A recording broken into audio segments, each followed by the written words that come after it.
El Colegio Oficial de Aparejadores, Arquitectos Técnicos e Ingenieros de Edificación de Alicante ha estado presente en Firamaco, la feria de materiales de construcción, reforma y rehabilitación.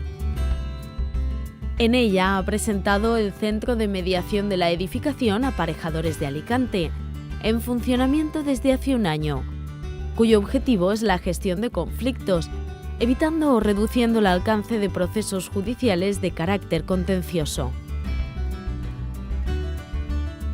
Asimismo, el colegio es socio fundador de la plataforma Activatie, integrada actualmente por 26 colegios de aparejadores de España y más de 25.400 colegiados.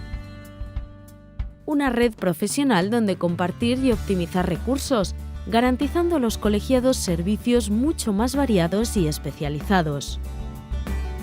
Además, la plataforma es una herramienta de promoción de la marca profesional y una fuente de información, consulta y asesoramiento gratuito al servicio del ciudadano.